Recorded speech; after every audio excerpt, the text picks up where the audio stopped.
మొదలు పెడదామా?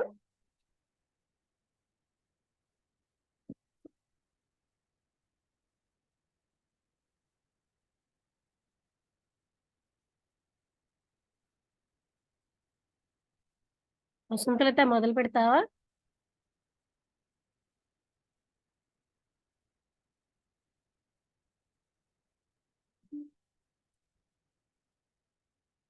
రామభద్రుడు గారు కానీ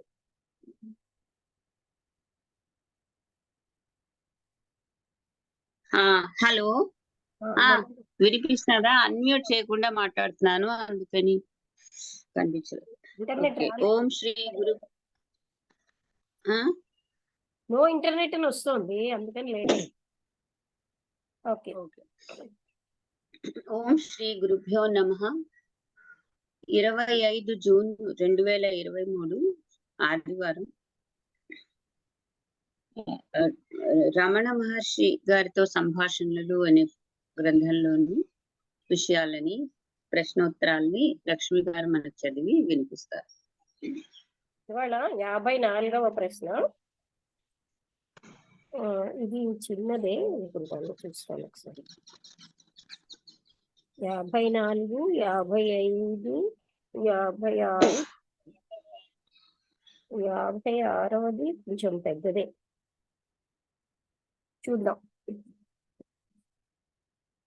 ప్రశ్న ఏంటంటే, ఏకనాథరావు గారు అడిగారు, ధ్యానాభ్యాసం ఏ విధంగా చేయవలే? కండ్లు మూసుకొనియా, తెరిచి కూడానా? అంటే ప్రశ్న, ధ్యానాభ్యాసం ఎలా చేయాలి? కళ్ళు మూసుకున్నా, తెరిచి కూడానా అన్నది ప్రశ్న. మహర్షి, 2 విధాలా చేయవచ్చు. అసలు విషయం మనస్సు అంతర్ముఖమై ధ్యానపరం కావడం. కండ్లు మూసినా, అణిగియున్న తలుపులు కొన్ని సందర్భాల్లో రెట్టించిన బలంతో పొంగి పొరలడం కద్దు. కండ్లు తెరిచి మనస్సుని అంతర్ముఖం చేయడం కొంత కష్టమే. దానికి మనోబలం ఎక్కువ కావాలి. విషయాలలో తగిలిన మనస్సు కలుషితము. అవిషయంగా ఏమో అది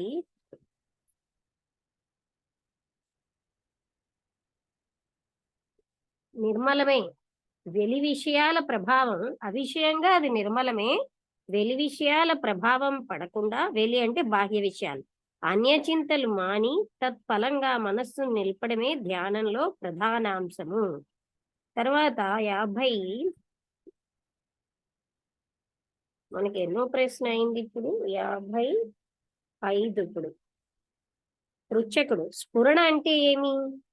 మహర్షి, భయం, ఉద్వేగం కలిగినప్పుడు స్ఫురణ చాలా మార్లు తెలియవస్తూ ఉంటుంది. అది ఎప్పుడూ శరీరంలో ఎల్లెడలా ఉన్నా ఒక్కొక్క స్థానంలో ప్రత్యేక సందర్భాల్లో అది అనుభవానికి వస్తుంది. దాని ఏవేవో కారణాలతో ముడిపెట్టి అది శారీరకమని భ్రమించడము ఉంది. నిజానికది ఏకము, శుద్ధము, ఆత్మలదే. మనస్సు స్ఫురణమందు లగ్నమై అది నిరంతరం అయత్నంగా తెలియవస్తుంటే అదే ఆత్మసిద్ధి. మనస్సు స్ఫురణమందు లగ్నమై అది నిరంతరం అయత్నంగా తెలియవస్తుంటే అదే ఆత్మసిద్ధి. అంటే అయత్నంగా అంటే ప్రయత్నం లేకుండా. స్ఫురణ ఆత్మలబ్ధిని ముందుగా సూచిస్తుంది కూడా. అది కేవలము ఏకైకము. కర్త కర్మలు దాని నుండే జనించేవే. కర్త తానని భ్రమించేవానికి విషయములు తనకు వేరుగానే కనబడతాయి. అప్పటికప్పటి ఆ విషయములను దిగుస్తూ అంటే నిగుడ్చుతూ అతడు ప్రపంచాన్ని సృష్టించి దాని వల్ల సంతోషాన్ని అనుభవిస్తాడు. అట్లుగాక అతడు తన్ను కర్తృ విషయాలు వెంటిని ప్రదర్శించే సినిమా తెర అనుకుంటే పలుమార్లు అగుపిస్తూ అదృశ్యలు అవుతూ ఉండే దృశ్యాలకు సాక్షిగా వానిదే తా కొందని ఆత్మగా నిలిచి ఉంటాడు. ఈ వాక్యం ఇంకొకసారి చదువుతానండి. అంటే స్ఫురణ ఆత్మలబ్ధిని ముందుగా సూచిస్తుంది కూడా. అది కేవలం కర్త కర్మలు దాని నుండి జనించేవే. కర్త తాను అని భ్రమించేవానికి విషయములకు తనకు వేరుగానే కనబడతవి. అప్పటికప్పటికి ఆ విషయములను దిగుస్తూ అంటే విత్డ్రా చేసుకుంటూ నిగుడ్చుటూ అతడి ప్రపంచాన్ని సృష్టించి దాని వలని సంతోషాన్ని అనుభవిస్తాడు. అట్లుగాక అతడు తన్ను కర్తృ విషయాలు రెంటినీ ప్రదర్శించే సినిమా తెరననుకుంటే పలుమార్లు అగుపిస్తూ అదృశ్యాలవుతుండే దృశ్యాలకు సాక్షిగా దానిచే తాకొందని ఆత్మగా అంటే దానిచే స్పృశించని ఆత్మగా నిలిచి ఉంటాడు. ఇది చాలా, లేకపోతే ఇంకా ముందుకెళ్దామా? ఈ 56వ ఈ ప్రశ్న జవాబు కొంచెం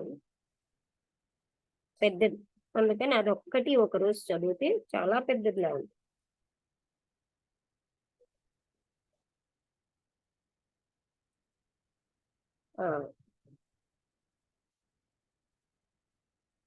అది కొంచెం పెద్ద ఆన్సరు. ఈ విషయాల్లో చర్చిద్దామా? ఆ తర్వాత ప్రశ్న ఏంటంటే, తన్ను కాదని తన క్రింది ఉద్యోగులను తనపై అధికారులుగా నియమించి ఉన్న స్థితిలో వానిని ఆత్మవిచారం ఓదార్పుతుందా అనే ప్రశ్నకి సమాధానంగా చాలా జవాబు వచ్చింది. అయితే ఈ రోజు ప్రశ్నలు ఏంటి అంటే, ఏకనాథరావు గారు అడిగారు, ధ్యానాభ్యాసం ఏ విధంగా చేయవాలి? కళ్ళు మూసుకున్నా తెరిచా. తర్వాత రెండవ ప్రశ్న అంటే ఎలా చేసినా పర్వాలేదు, అది అక్కడ మనస్సు అన్న దాని నుంచి అంతర్ముఖం అవ్వాలి అని చెప్తున్నారు. స్ఫురణ అంటే ఏంటి? ఇంగ్లీష్ లో ఏమిటి ఇచ్చారు స్ఫురణకి? వసంతలత చదివిదా స్ఫురణ పదానికి ఏమి ఇచ్చారు? స్ఫురణ అనే రాశారు. A kind of indescribable but palpable sensation in the heart center. అంటే స్ఫురణ అంటే ఏమిటి? భయం ఉద్వేగం కలిగినప్పుడు స్ఫురణ, మరొకసారి చదువుతున్నాను, భయము ఉద్వేగము కలిగినప్పుడు స్ఫురణ చాలా మార్లు తెలియవస్తూ ఉంటుంది. అంటే ఏ స్ఫురణతో మనం ఇవన్నీ గ్రహిస్తున్నామో అదే అన్నమాట. కానీ నిరంతరం ఉంటుంది, కానీ ఎక్కువగా భయం ఉద్వేగం కలిగినప్పుడు మనకి తెలుస్తుంది. స్ఫురణ చాలా సార్లు తెలియవస్తూ ఉంటుంది. అది ఎప్పుడూ శరీరంలో ఎల్లెడలా ఉన్నా అది నిరంతరం స్ఫురణ మనకి స్ఫురించలేదా అంటే, స్ఫురణ అంటే ఆ ఒక రకమైన ఎరుక లాంటిదే. ఒక్కొక్క స్థానంలో ప్రత్యేక సందర్భాల్లో అది అనుభవానికి వస్తుంది. దానిని ఏవేవో కారణాలతో ముడిపెట్టి అది శారీరకమని భ్రమపడము ఉంది.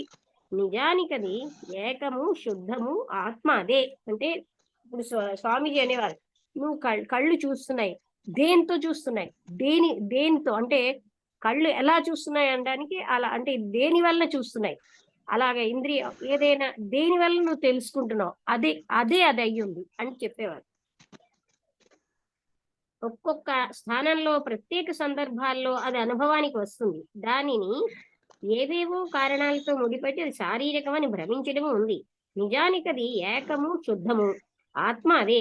మనస్సు స్ఫురణమందు లగ్నమై అది నిరంతరం అయత్నంగా అంటే ప్రయత్నం చేయకుండా తెలియవస్తూ ఉంటే అదే ఆత్మస్థితి. అంటే అక్కడ ప్రయత్నం లేదు. స్ఫురణ ఆత్మలబ్ధిని ముందుగా సూచిస్తుంది కూడా.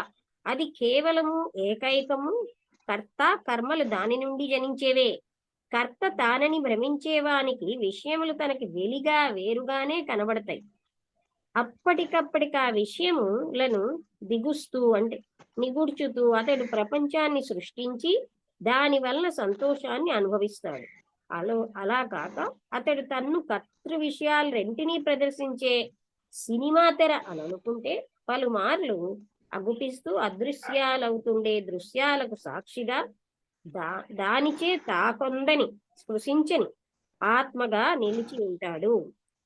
అంటే స్ఫురణ అన్నది మనందరికి స్ఫురణ అన్నది తెలుస్తోంది, అంటే అది నిరంతరం ఉంటుంది, కానీ కొన్నిసార్లు మన ఎరుకలో మనం దాన్ని గ్రహించగలుగుతున్నాం అని స్ఫురించడం. అంటే దేని వల్ల కళ్ళు ఉన్నాయి, ఒక డెడ్ బాడీ కళ్ళు చూడలేదు, లివింగ్ బాడీ దేని వలన చూస్తున్నాయి అది అని చెప్తూ ఉంటారు. దేని వలన మనం ఇవన్నీ గ్రహిస్తున్నాం అది స్ఫురణ. నారాయణ గారికి అర్థమైందా?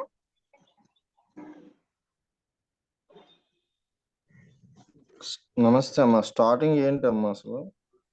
రెండే చిన్న ప్రశ్నలు చదివానండి. తర్వాత ప్రశ్నకి ఆన్సర్ 2 పేజీల పైన ఉంది. అదేంటంటే అది అది తర్వాత ధ్యానాభ్యాసం. చదువుకోవచ్చు. మొదటి ప్రశ్న ఏంటంటే ధ్యానాభ్యాసం ఏ విధంగా చేయవలే? కండ్లు మూసుకొనియా తెరిచి కూడానా? అది ప్రశ్న. 2 విధాలా చేయవచ్చు. అసలు విషయం మనస్సు అంతర్ముఖమై ధ్యాన పరం కావడం. కండ్లు మూసినా అణిగి ఉన్న తలంపులు కొన్ని సందర్భాల్లో రెట్టించిన బలంతో పొంగి పొరలడం కద్దు. కండ్లు తెరిచి మనస్సును అంతర్ముఖం చేయడం కొంత కష్టమే. దానికి మనోబలం ఎక్కువ కావాలి. విషయాలలో తగిలిన మనస్సు కలుషితం అవిషయముగా అది నిర్మలమే. వెలి విషయాల ప్రభావం అంటే వెలి అంటే బాహ్య విషయాల ప్రభావం పడకుండా అన్య చింతలు మాని తత్ఫలంగా మనస్సును నిలపడమే ధ్యానంలో ప్రధానాంశము. అర్థమైందా? వెలి విషయాల ప్రభావం పడకుండా అన్య చింతలు మాని తత్పరంగా మనస్సును నిలపడమే ధ్యానంలో ప్రధానాంశము. ఇది ధ్యానం కోసం. తర్వాతది మీరు విన్నారు, స్ఫురణ కోసం. అవును అవును, అర్థమైంది.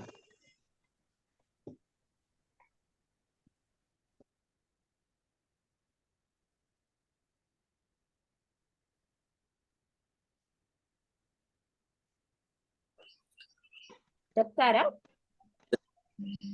వదినా ఆ, రమేష్. అదే లాస్ట్ లోను ఒక ఆ. మంచి యాక్టివిటీ టేకప్ చేద్దాం. అంటే ఇప్పుడు నువ్వు మాట్లాడుతూ ఉంటే కొన్ని స్ఫురించేయి. ఒక యాక్టివిటీ చేద్దాము, చేసి దాన్ని బట్టి మనం చేద్దాం దీని గురించి. స్ఫురణ. చాలా ఇంట్రెస్టింగ్ యాక్టివిటీగా ఉంటుంది అది. Um. I request all of you to participate in that. Okay, అయితే మొదట లాస్ట్ లాస్ట్ లో చేద్దాం. లాస్ట్ ఓకే, నారాయణ గారు చెప్తారా?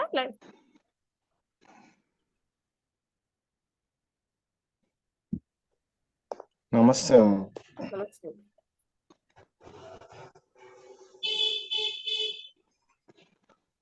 ఫస్ట్ మనకి ధ్యానాభ్యాసం గురించి చెప్పారమ్మా. అంటే ఇక్కడ రకరకాలైనటువంటి ధ్యానమే కదమ్మా. అదే క్వశ్చన్ మొదటి. అంటే మహర్షి గారు ఉన్నప్పుడే ధ్యానం చేసినటువంటి వాళ్ళు అనేక మంది వచ్చి మాకు చాలా అవి కనబడుతున్నాయి ఇవి కనబడుతున్నాయి అని చెప్పడం జరిగింది. ఇక్కడ ధ్యానాభ్యాసం అంటే ఎలా చేయాలి అని చెప్పి అడిగినప్పుడు, అంటే కళ్ళు మూసుకొని చేయాలా, కళ్ళు తెరిచి చేయాలా అని రకరకాలైనటువంటి ధ్యానాభ్యాసాలు ఉంటాయి ఇక్కడ మనకి.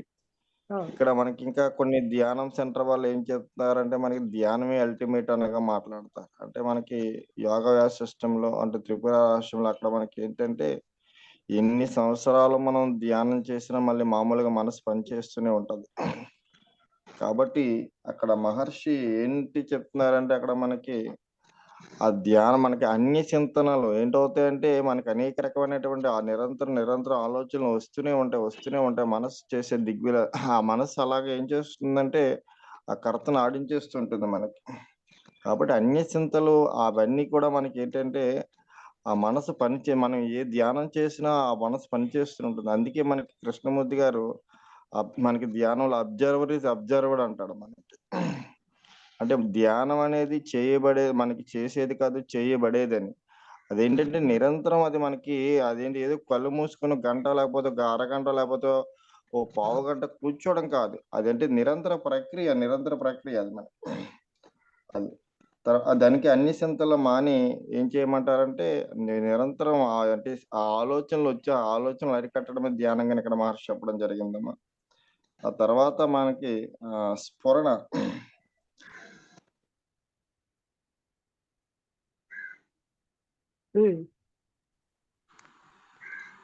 అంటే కొంతమంది కళ్ళు తెరిచి చేసిన వాళ్ళకేమోని ఎక్కువ ఇచ్ఛాశక్తి ఉండబట్టి వాళ్ళ మనస్సు లోపల అంతర్ముఖం అవుతుంది. కొంతమంది కళ్ళు మూసుకొని చేసిన అక్కడ అంతర్ముఖం అవ్వకుండా కూడా ఉన్నారు. అందుకని అది కాదు క్రైటీరియా, అంటే అంతర్ముఖం అవడం.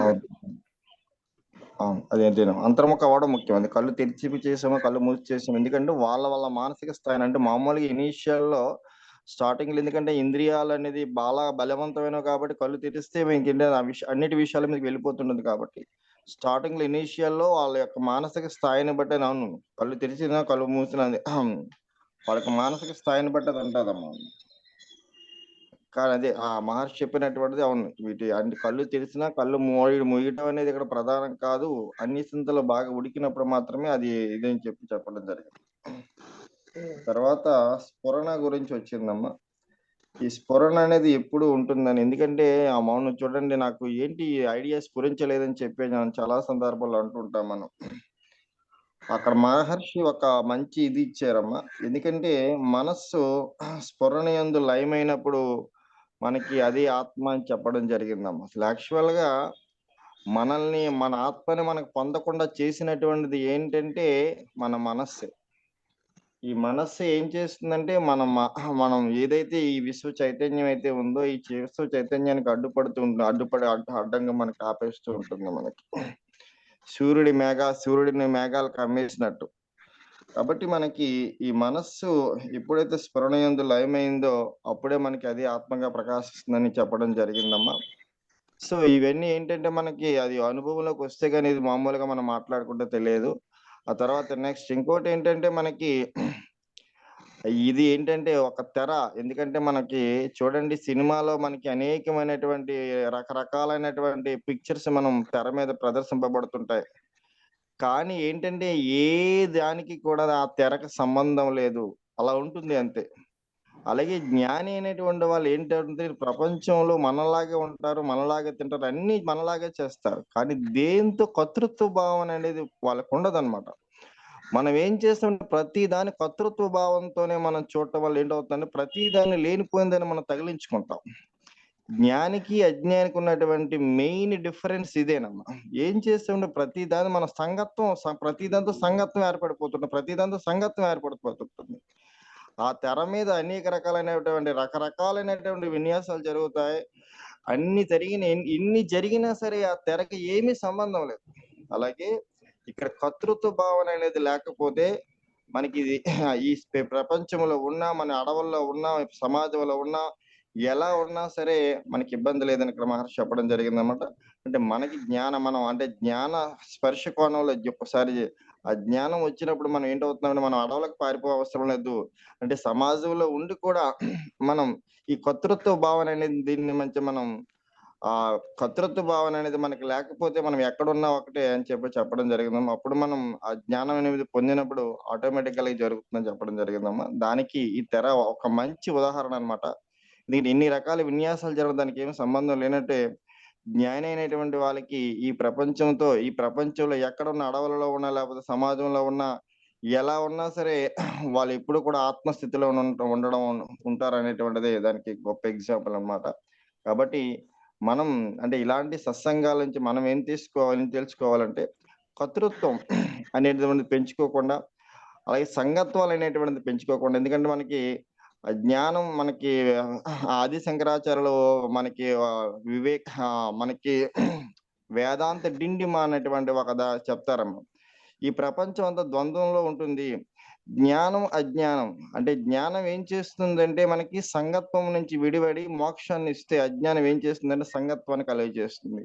కాబట్టి ఆ జ్ఞాన మార్గంలో ఎప్పుడైతే మనం వెళ్ళామో ఈ అన్ని సంగత్వాల నుంచి అంటే ఇదంతా సాక్షిభూతంగా ఉండేది. ఇదంతా జరుగుతుంది అంతే. ఇది ఈశ్వర భావన. నేను దేని కర్తన కాను.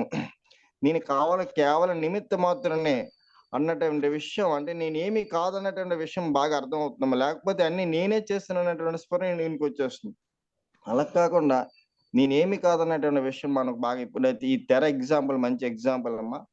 ఎందుకంటే ఇది ఏం జరిగినా తెరకు సంబంధం లేదు. అలాగే ఈ సాధకుడు అనేటువంటి వాడికి ఎన్ని జరిగినా సరే, ఏం జరిగినా సరే ఈ ప్రపంచంలో ఏమి సంబంధం లేదు. అందుకే ఒకసారి ఒక వ్యక్తి వచ్చి మహర్షి నేను ఈ ప్రపంచాన్ని మార్చేయాలనుకుంటున్నానని చెప్పేది చాలా అంటే అప్పుడు అంటారు. ఈ ప్రపంచాన్ని మార్చవలసినటువంటి పని నీకేమి లేదు. ముందు నిన్ను నువ్వు మార్చుకో. నిన్ను నువ్వు తీర్చిదిద్దుకుని నువ్వు ప్రపంచాన్ని మార్చిన ప్రపంచం ఏమి లేదు. అదంతా ఈశ్వర ఘటన ఎలా జరగాలో జరుగుతుంది. ఈ ప్రపంచం గురించి నువ్వు ఆలోచించవలసిన పని లేదంటారు. అంటే అలా ఏంటంటే మనల్ని మనం తీర్చిదిద్దుకున్నప్పుడు ఆటోమేటిక్గా ప్రపంచం గురించి ఏంటైపోతుంది అనేటువంటిది ఆలోచన ఆందోళన అవసరం లేదమ్మా. కాబట్టి ఏంటి ప్రతి దానికి మహర్షి అని ఘనసాటుగా సమాధానం చెప్పడానికి గల కారణం ఏంటంటే, ఏదైతే ఉందో అది అనుభవించారు కాబట్టి చిన్న వయసులోనే 16 సంవత్సరాల్లోనే. కాబట్టి అది అంత ఘనసాటుగా సమాధానం చెప్పడం జరుగుతుందనమాట. అంటే ఇలాంటి సమాధానాల వల్ల అంటే మనం ఎక్కడైతే తగులుకుంటున్నామో అవన్నిటి నుంచి మనం వేరుపడి, మన ఈ సంగత్వాల నుంచి అన్నిటి నుంచి మనం బయటపడి, నిజమైనటువంటి ఆత్మస్థితి ఎలా పొందాలో ఇలాంటి వాటి ద్వారా తెలుస్తుందమ్మా. సో, ఇలాంటి గొప్ప సత్సంగం అందించినటువంటి మీ శతకోటి నమస్కారాలు. గురు ఓం తత్సత్. నమస్తే అండి. వసంతలత చెప్తావా? అందరికీ నమస్కారం. ఇవాళ 2 టాపిక్స్ గురించి ఆయన క్వశ్చన్లు వేశారు. మొట్టమొదటి క్వశ్చన్ ధ్యానం కళ్ళు మూసుకొని ఒక భక్తుడు అడిగారు, ఏకనాథరావు గారని. ధ్యానం ఎలా ప్రాక్టీస్ చేయాలి, కళ్ళు మూసుకొని చేయాలా కళ్ళు తెరిచి చేయాలా అని అడిగితే, ఎలా చేసినా పర్వాలేదు, మెయిన్ థింగ్ ఏంటంటే మనసుని అదుపులో ఉంచుకోవడం అనేది ఇంపార్టెంట్. కళ్ళు మూసుకుని నువ్వు మామూలుగా కళ్ళు మూసుకొని బాహ్యంగా ధ్యానం చేస్తున్నప్పుడు మనస్సు పరిపరి విధాలుగా ఇటు అటు వెళ్ళిపోతుంది. రకరకాలైనటువంటి థాట్స్ వస్తూనే ఉంటాయి. ఆ టైంలో దాని ధ్యానం మనం కళ్ళు మూసుకున్నావు కానీ మనస్సు మాత్రం ఇంకెక్కడో ఉంది. మనం దేని మీద అయితే ధ్యానం చేస్తున్నాము, భగవంతుడి గురించి కానీ శాంతి గురించి కానీ దేని మీద మనం మనసు లగ్నం చేసామో దాని మీద లేకుండా ఇంకో చోట వెళ్ళిపోతున్నప్పుడు అది ధ్యానం అవుతుంది. అలాగే కళ్ళు తెరిచిపోని చేద్దాము అన్నప్పుడు అది కష్టమైన విషయం. ఎందుకంటే కళ్ళు తెరిచినప్పుడు బాహ్యమైన వస్తువులు ప్రపంచం అంతా కనిపిస్తూ ఉంటుంది. వాటి నుంచి విత్డ్రా అయి అంతర్ముఖం అవడం కష్టం అవుతుంది. సో ఏ విధంగానైనా సరే మనస్సు తాలూకు ప్రయాణం ఇది ముఖ్యం గాని స్థితి ముఖ్యం. నువ్వు కళ్ళు మూసుకోవడం కళ్ళు తెరవడం కాదు అని ఆయన చెప్పారు. ఆ తర్వాత ఇంకో రెండో క్వశ్చన్ ఆయన అడిగింది ఏంటంటే స్ఫురణ అంటే ఏమిటి అని అడిగారు. అలాగే ఇంగ్లీష్ లో స్ఫురణ అనే వర్డే రాసింది. ఈ స్ఫురణ అనేది ఒక మన హృదయ స్థానంలో ఒక రకమైనటువంటి ఫీలింగ్ లాంటిది. అంటే చెప్పారు, చెప్పలేనటువంటి ఒక సెన్సేషన్ క్రియేట్ అవుతుంది. దాన్ని స్ఫురణ అనగలము. ఈ స్ఫురణ అనేది మనకి ప్రతి వాళ్ళ జీవితంలోని ఎప్పుడోకప్పుడు, ముఖ్యంగా చాలా భయం వేసినప్పుడు, లేకపోతే ఏదైనా పెద్ద ఎక్సైట్మెంట్ వచ్చినప్పుడు అది స్ఫురిస్తూ ఉంటుంది. కొన్ని విషయాలు మనం స్ఫురిస్తున్నాయి అంటాం అనమాట. దానికి ఆధారం ఏం లేకుండా సడన్ గా మనకి ఫ్లాష్ అవుతూ ఉంటుంది ఒక్కొక్కప్పుడు కొన్ని విషయాలు. దాన్ని స్ఫురణ అన్నాం. దాన్ని తను రమణ మహర్షి గారు అంటున్నారు, ఈ స్ఫురణ అనేది చాలా ప్రత్యేకమైనటువంటి దీంట్లో ఇది ఆత్మస్థితికి చాలా దగ్గరైనటువంటి విషయము. ఆయన ఏంటన్నారంటే అది ఈ స్ఫురణ ఉండడం వల్ల స్ఫురణ అంటే సాధారణంగా స్ఫురించినప్పుడు కర్త కర్మ మనమే అని మనం అనేసుకొని బయట ప్రపంచాన్ని చూస్తూ వేరేగా చూస్తాం. మనం కర్త అనుకుంటాం. మనం కర్త అనుకున్నప్పుడు బయట ప్రపంచం ఆబ్జెక్ట్ అవుతుంది. అది డిఫరెంట్ గా ఉంది. మన నుంచి బయట ప్రపంచం డిఫరెంట్ గా ఉన్నది అనేటువంటి ఫీలింగ్ వస్తున్నప్పుడు అది కరెక్ట్ కాదు. నువ్వు ఈ ద్వంద్వాల కింద అయిపోతాయి. ఇటు ఇది అది అని డిఫరెంట్ గా. అది కాకుండా నువ్వు కర్తవు కావు. నువ్వు ఇది నడుస్తున్నటువంటి ప్రపంచానికి నీకు ఏమీ సంబంధం లేదు. నువ్వు ఒక తెర లాంటిది దానివని అనుకుంటే నీ మనసు నీ స్థితి ఒక సినిమా తెర లాంటిది. అంటే ఆ మిగతా జరుగుతున్న విషయాలన్నీ అన్అటాచ్డ్ గా ఉంటాయి. నువ్వు అదే అన్నట్టు రాధారాణ్ గారు అన్నట్టు సంగత్వంలో ఉండవు. నువ్వు ఇన్వాల్వ్ అవ్వనప్పుడు ఆబ్జెక్టివ్ గా అవన్నీ చూస్తూ ఉంటావు. అది ఎప్పుడు వస్తుంది అంటే ఈ స్ఫురణ అనేది అందులో అంటే ఆ స్ఫురణ స్థితిలో మన మనస్సు కంప్లీట్ గా లగ్నం అయినప్పుడు బయట ప్రపంచంతో మనకి సంగత్వం ఉండదు. అప్పుడు అది ఆత్మస్థితికి ఉన్నది నువ్వే ఉంటావు. అందుకే అతను స్ఫురణ అనేది ఆత్మ సాక్షాత్కారానికి ముందు స్థితి అని చెప్పారనమాట. అందులో కంటిన్యూస్ గా ఉండడం చాలా కష్టం. ఒక్కొక్కప్పుడు అది వస్తూ ఉంటుంది మనకి. దాన్ని పట్టుకొని అందులోనే ఉండగలిగితే నువ్వు ఆత్మస్థితిలో ఉంటావు. అప్పుడు నీకు ఏమి బయట ప్రపంచంలో జరిగేటువంటి విషయాలు ఏమి అంటవు అని అది చెప్పారు. స్ఫురణ గురించి ఆ విధంగా చెప్పారు. ఇదే నేను తెలుసుకున్న విషయం కాదు. అంటే ఈ స్ఫురణ అన్నది ఇది ఒక సెన్సేషన్ కాదు. ఇది ఏంటంటే మనకు ఒక రకమైన మనం చూడగలుగుతున్నాం, వినగలుగుతున్నాం, ప్రపంచాన్ని తెలుసుకోగలుగుతున్నాం. దేని వల్ల తెలుసుకోగలుగుతున్నాం అది అన్నమాట. అంటే అది మనం గమనించితే దేనితో ఇవన్నీ తెలుస్తున్నాయి, అదే ఆత్మతత్వం. అయితే దాన్ని మనం అంటే గమనించాం. మామూలుగా సామాన్యంగా మనం నెగ్లెక్ట్ చేసేస్తున్నాం. అంటే తెలుసుకుంటాం, కళ్ళు చూసేస్తున్నాయి కదా అంటాం.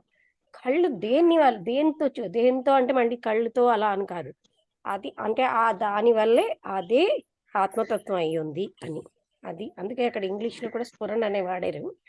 అంటే పదం అని కాదు, కానీ మనకి కళ్ళు చూడగలుగుతాయి. ఒక డెడ్ బాడీ కళ్ళు చూడలేవు, మనం చూడగలుగుతున్నాం. అంటే మనకు ఒక రకమైన ఆ స్థితి దేంతో చూడగలుగుతున్నాం, అదే ఆత్మస్థితి, అదే స్ఫురణ అన్నమాట. ఓకే, ఇప్పుడు రాంబుద్ధుడు గారు మీరు చెప్తారా?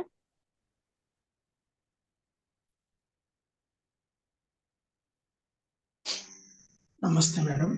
నమస్కారం. అంటే ఫస్ట్ ఏకనాథరావు గారు అడిగిన క్వశ్చన్, ధ్యానం కళ్ళు మూసుకొని చేయొచ్చా, కళ్ళు తెరుచుకొని చేయొచ్చా అన్నప్పుడు మహర్షి గారు చెప్పింది అంటే కళ్ళు తెరుచుకొని చేసేటప్పుడు మనము దృశ్యాలతోటి సంగమం అయిపోయి మనకు ఏకాగ్రత అనేది తగ్గిపోతుంది. అది కొంచెం కష్టమైన విషయం, కానీ అలా కూడా చేయడానికి అవకాశం ఉంది. అయితే కళ్ళు మూసుకున్నప్పుడు ఏమవుతుందంటే దృశ్యంతో సంగం డిస్కనెక్ట్ అవుతుంది, కాబట్టి అక్కడ మనస్సు అనేది అక్కడికి పరిభ్రమించదు. దానివల్ల కొంత సౌలభ్యం ఉంటుంది. అయితే కళ్ళు మూసుకున్నంత మాత్రాన మొత్తం సంగము ఇదవుతుంది అనేది ఉండదు. మనసు అనేది ఇంకా పరిపరి విధాలుగా ఇచ్చేస్తుంటుంది. కాకపోతే కొంచెం సౌలభ్యం అనేది ఉంది. ఈ కళ్ళు మూసుకోవడం వల్ల మనసుకు బాహ్య విషయాలతోటి కనెక్ట్ తగ్గిపోతుంది, కాబట్టి కొంత తగ్గిపోతుంది అని చెప్పారు. అలాగే కళ్ళు తెరుచుకున్నప్పుడు కూడా చేయగలరు కదా అంటే కళ్ళు తెరుచుకొని చేయడము అంటే అది ఒక సంఘర్షణతోటి కూడినది. ఎందుకంటే మనం కళ్ళు తెరుచుకున్నప్పుడు దృశ్యం మన కంట పడ్డప్పుడు దాంతో సంగమిస్తే మన ధ్యానం అనేది ఇదైపోతుంది. కాబట్టి అది కొంచెం కష్టమైన విషయం, కానీ అలా కూడా చేసే వాళ్ళు ఉన్నారు. అది చేయగలిగితే చాలా అది మంచిదే అని చెప్పేసి చెప్పారు. ధ్యానం గురించి అది. ఇక స్ఫురణ గురించి అంటే మనం చేసేదంతా స్ఫురణతోనే జరుగుతూ ఉంది అనేది అర్థమవుతుంది. ఎందుకంటే ప్రతి క్షణం మనం చేసే ప్రతి పని ఆ స్ఫురణ నుంచే నడుస్తుంది అనేది తెలుస్తుంది. ఇప్పుడు కన్నుకు స్ఫురణ కలిగితేనే మనం దృశ్యాన్ని గ్రహించగలము. అదే కన్నుకు స్ఫురణ గ్రహించలేకపోతే అంటే కళ్ళు తెరుచుకున్నా కూడా మన ధ్యానం అనేది పరధ్యానంగా ఉంటే మనం ఆ దృశ్యాన్ని గ్రహించలేము. అందుకే కొన్నిసార్లు ఏంటంటే మనం ఎదురుగా ఒక వ్యక్తి వచ్చినా ఇంకా ఏదైనా ఒక దృశ్యం వచ్చినా దాన్ని కూడా మనం గమనించలేని స్థితిలో ఉండి అడుగుతుంటారు కొంత. దానికి కారణం మనస్సు అక్కడ లేక.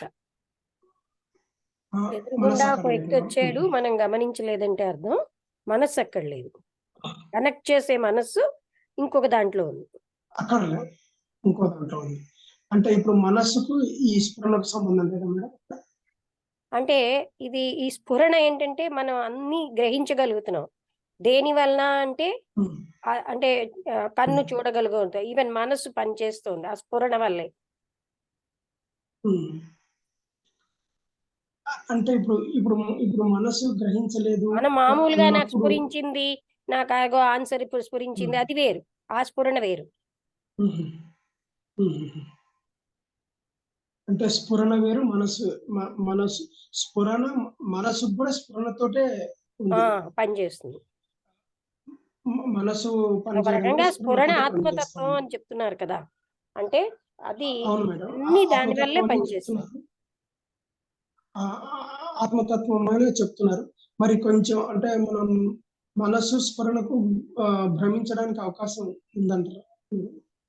అందుకే మనం ఇక్కడ నేను అన్ని కరెక్ట్ చేయడానికి కారణం, మనస్సు వల్ల మనం వ్యక్తిని గమనించకపోవడం జరుగుతున్నాయి. స్ఫురణ దానికి అతీతమైంది. స్ఫురణ అంటే అంతర్గతంగా శక్తి, అది మనకు అంటే ఇప్పుడు నేను చెప్తున్నా కదండి, కన్ను చూడగలుగుతోంది. దేంతో చూస్తోంది? అవును. కన్ను దేని వలన చూస్తోంది? అది అదే మేడం. ప్రతి దాంట్లో ఈ స్ఫురణ యొక్క స్థితి అనేది మనకు ప్రతినిత్యము అంటే మనకు పనిచేస్తుంది. అది ఎప్పుడో కాదు, ప్రతినిత్యము మనకు అంటే మనం తెలిసి ఆత్మతత్వం మనకు తెలిసినా మనకి తెలియకుండా నిత్యం ఉన్నది. అది ఎప్పుడు మనం ఏంటంటే రమణ మహర్షి అన్నట్టు తల్లిని చంపి పుట్టామంటే ఆత్మతత్వాన్ని అణిచేసి బతుకుతున్నాం. అలాగా అంతే. కరెక్ట్. అంటే ఇప్పుడు ఇంకొక ఉదాహరణ అడిగారు. అంటే ఒక భయం కలిగినప్పుడు, ఒక ఉద్విగ్నమైన పరిస్థితి వచ్చినప్పుడు స్ఫురణ అనేది వస్తుంది అని అంటే ఇప్పుడు భయం తెలుసుకోగలుగుతాం కలిగినప్పుడు ఎలా? అబ్జర్వేషన్ లోకి వస్తుందని. But always that is there. అదే నిరంతరంగా ఉంది. ఆ టైంలో మనం అబ్జర్వ్ చేసుకోగలిగే వాళ్ళు చేసుకుంటారు. అది అదే. ఇంకొకటి ఏంటంటే మనము అంటే మనస్సుతో ఐక్యమయ్యి ఇదైపోయినప్పుడు మనస్సు అంతర్ముఖం అయినప్పుడు క్రియ ఏర్పడుతుంది. మనస్సు స్ఫురణలో మిళితం అయిపోతే మొత్తం జరిగేది ఇంకా ఆత్మక్రియ అనేది జరుగుతుంది అనేది అంటే చెప్తున్నారు. మనస్సు ఎప్పుడైతే అయితే లయం అయిపోయిందో అక్కడ ఉన్నదే ఆత్మతత్వం. అవును. అయితే ఇప్పుడు ఇంకొకటి ఏంటంటే జరిగేదంతా ఇదే అని చెప్పేసి సాక్షిభూతంగా చూడగలిగితే ఆ ఆత్మతత్వమే అక్కడ నిలబడుతుంది. అలా కాకుండా కర్త నేను అని అనుకుంటే మళ్ళీ మొత్తానికి మళ్ళీ మనసుతోటే జరుగుతా ఉంది ఇక్కడ గంతా అనేది వస్తుంది. మనస్సుతోటి జరిగితే క్రియ అవుతుంది, మనసు లేకుండా జరిగితే అది ఆ క్రియ అంటే నిష్క్రియ అవుతుంది అనేది అర్థమవుతుంది. అలా అని కాదు, అందుకే దానికి ఉదాహరణ కర్తృత్వాభిమానం మనస్సు వల్ల కర్త ఉంటాడు. మనస్సుకు పై అంటే నేను చేస్తున్నానన్న భావన వస్తుంది. అదే అంటే అంటే ఇంకా జనరల్ గా అదే అంటే ఒక ఉదాహరణ ఏదో చెప్తారు. నిష్క్రియ యోగం అంటే పనులు బాహ్యంగా కూడా చెయ్యరు వాళ్ళు. మీకు అర్థమైందా? మనం నిష్కామ కర్మ అంటే పని చేసినా మనం కాదనుకుంటాం. అంటే నేను కాదు చేస్తున్నది, ఫలితం పరమాత్ముడికి ఇచ్చేస్తున్నాం.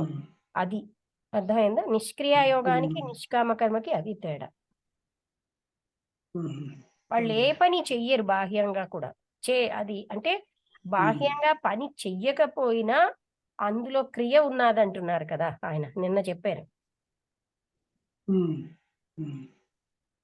క్రియ అంటే బాహ్యమైన కాళ్ళు చేతులు కదిల్చిన పనే కాదండి.